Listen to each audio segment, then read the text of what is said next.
Hello, my name is Kent Roberts, and I am the past executive director of the National Civility Center. But I've spent my life working with youth and family since my whole career. I started out as a teacher and a coach, and I started to soon realize that if I really wanted to impact the lives of my students and athletes, that I had to impact the context in which they lived. And that took me into the family, took me into the community work, and so on. And after retiring from teaching and coaching and doing a whole lot of what I would call community leveraging, I decided to go into consulting, which led me to the National Civility Center, forming that and getting that started.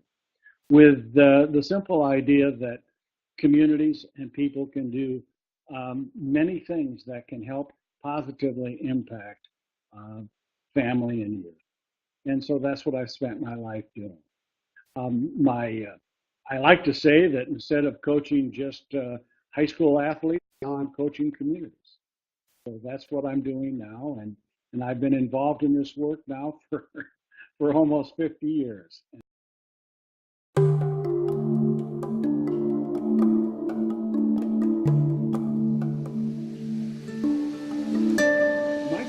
Are about community engagement, engaging people in a meaningful way, truly engaging people and building capacity. Building capacity not only the individuals involved, but also the organizations and the context in which they operate. A lot of us are used to a very much a teacher-client, expert client-student relationship. And sometimes what this book talks about how we really truly engage people in a meaningful way so that they are a part of the conversation, they're part of the solution, and we are leveraging all the talents that they have. It goes to speak, just the very first title of the first book, Bring a Dish to Pass, that everyone has a dish to pass. In other words, everyone is a resource. And if you show me a community or an organization or a family that honors, welcomes, and accepts people's dishes or gifts, then I'll show you a better place to be. And if you really want people to engage, you don't give to them, you let them give to you.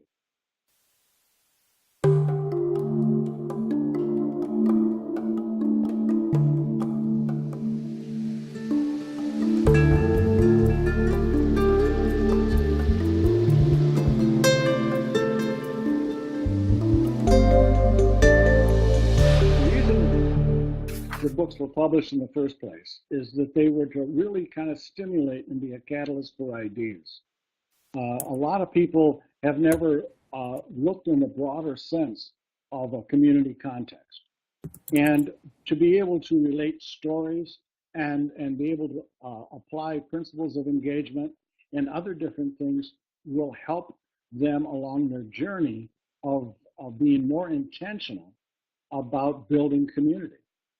And whether it's building community within the workplace, building community actually within the family, or the larger sense of community, it's all the same. But the intentionality of the work to show that this isn't just the soft skills, but this is actually good business.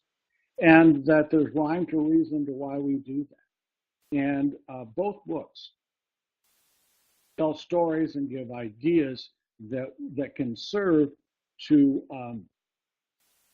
people to action, move people to action. And that was the purpose of writing the books.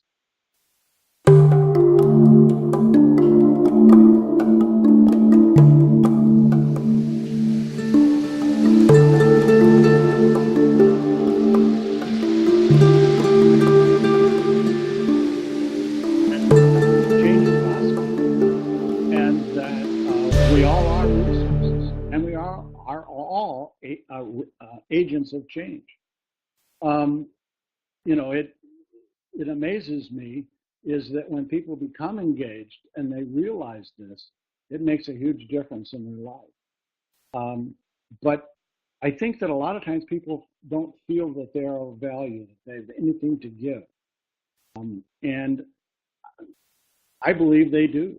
And I believe that once you start entering into this process and understanding the process and how comprehensive and how everything interrelates, it can be life changing.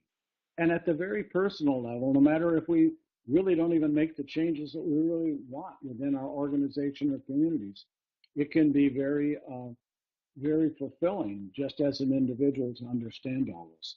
And so I want them to take away that they are empowered to be able to do the work, to make changes, and to offer and share their experience. And when you start putting, when you start putting all these resources and leveraging it all together, it can be very, very powerful. And the other thing with this is that we only hear what we understand. And once we begin into this process and we start thinking about things from this different context of building capacity and learning from each other, our level of understanding goes up. And when our level of understanding goes up, we can problem solve from a completely different level of understanding, which brings better solutions.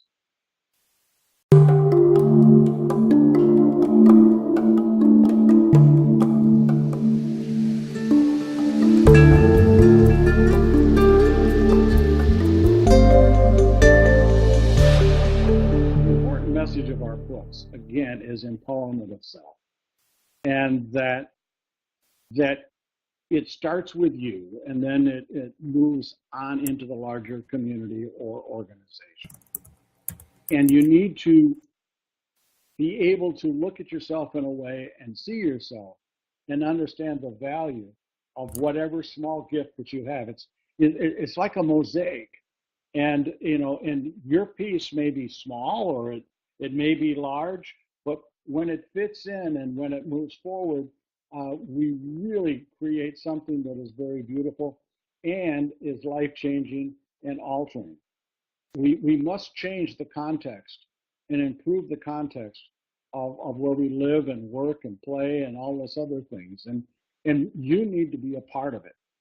And that message is constantly taking a look at that you are a part of this whole picture, and that you have a responsibility not only to yourself but to others to share your gifts.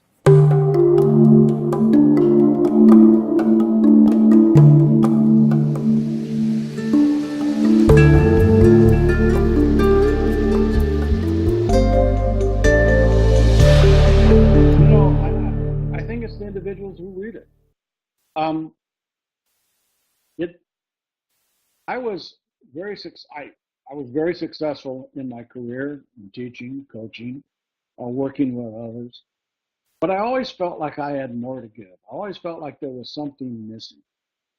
And the inspiration that I think that happens is that when I see others who all of a sudden, they know this inside themselves, but they can never really get it out. And I hate to use this word permission, but they're never really given permission or opportunity to share all it is that they know. And the inspiration of all of that is to see the lights go on and people that feel heard.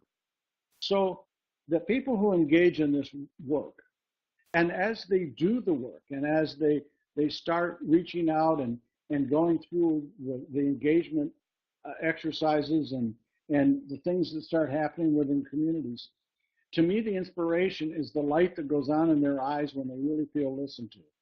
And they really feel that they do have something of value to share. And to me, that is extremely inspirational. It's not some one person or anything else. It's allowing individuals. And we never know all the gifts that people have to give to us. And we miss opportunities every day to learn from each other.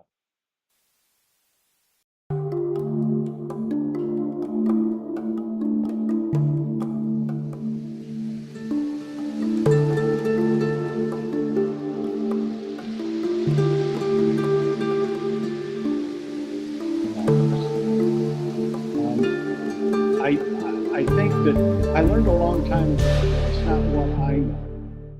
It's how I can help other people discover knowledge or all other kinds of learning. And it's all about learning. Success is, to me, if we're not learning, we're dying. And being open to the learning and then learning to share that learning and building off of others people's ideas and thoughts is extremely exciting to me. And I really think that's why people feel successful. I give an idea. I listen to their idea. We build off that idea. And before long, we're at a level of understanding and a level of action and ideas and thoughts and possibly solutions that we were never at when we started the conversation. So being successful to me and how I measure it is not by just what I learn or what I know, is how we can get that shared understanding and move it to a different level.